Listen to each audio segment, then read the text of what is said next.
నమస్తే అమ్మ. నేను కాకినాడ నుంచి కుమారిని మాట్లాడుతున్నానండి. నాకు 2 సంవత్సరాల నుంచి సయాటికా నొప్పితో బాధపడుతున్నానండి. కాకపోతే చాలా హాస్పిటల్కి చూపించారు కానీ తగ్గలేదు. తగ్గకపోతే అప్పుడు పాప హైదరాబాద్ లో జాబ్ చేస్తుంది. అలాగే గురువు గారు బాబు కూడా హైదరాబాద్ లోనే జాబ్ చేస్తున్నాడు, సాఫ్ట్వేర్ ఇంజనీర్ ఇద్దరు కూడా.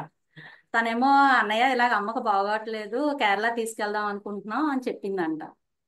కేరళ ఎందుకమ్మా, ఒకసారి డాడీని కలండి అని చెప్పాడట.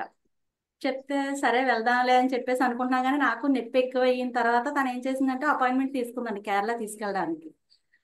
తర్వాత మళ్ళీ ఇంటికి వచ్చిన తర్వాత మళ్ళీ వాళ్ళ అన్నయ్యతో మాట్లాడి గురువుగారు బాబుతో మళ్ళీ మాట్లాడితే, ఒకసారి తీసుకెళ్ళి చెల్లి నువ్వు ఇంటికి, డాడీ మధ్యాహ్నం ఉంటారు ఇంటి దగ్గర అని చెప్పాడట.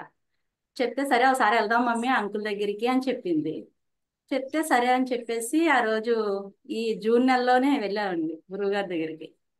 వెళ్తే ఇంటికి వెళ్ళిన తర్వాత నేను నొప్పితోటే కారులో పడుకుని వెళ్ళాను గురువుగారి ఇంటికి. పిల్లలు తీసుకెళ్లారు. తీసుకెళ్తే గురువుగారు పాపం మీటింగ్కి ఎక్కడికో వెళ్ళాలట, నా గురించి ఆఫ్ చేసుకొని మరీ ఉన్నారు. ఇంటికి వెళ్ళిన తర్వాత నాకు ఒక నిమిషం మాట్లాడారు. నాకు మాట్లాడిన తర్వాత అక్కడే నాకు ఒక 5 ఆసనాలు చెప్పారు ఈ సయాటికా నొప్పికి.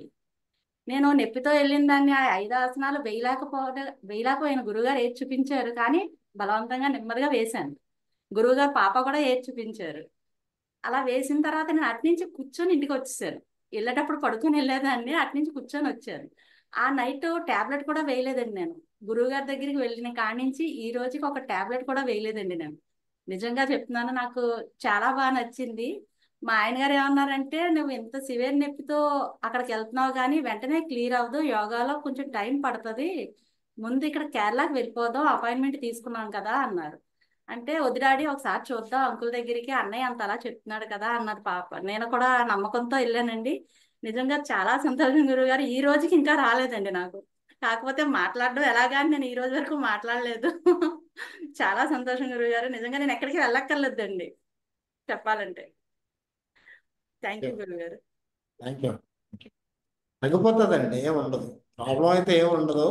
అది కొద్దిగా మనం నమ్మకంతో చేస్తే ఎలాంటి పెయిన్ అయినా తగ్గిపోతుంది అంతే. నేను ఈ రోజు ఎక్కడికి వెళ్ళినా మళ్ళీ సాయంత్రం కూడా ఇంటికి త్వరగా వచ్చేస్తున్నానండి. బాబాయ్ నేను యోగా చేసుకోవాలని రాత్రి అయితే 9 గంటలకు చేశాను గురుగారు. కొంచెం బయటికి వెళ్ళే పని అండి అవ్వక 9 గంటలకు కూడా చేసి పడుకున్నాను. చాలా బాగా తగ్గిందండి. నేను చాలా సంతోషపడుతున్నానండి అసలు. సంతోషం గురుగారు.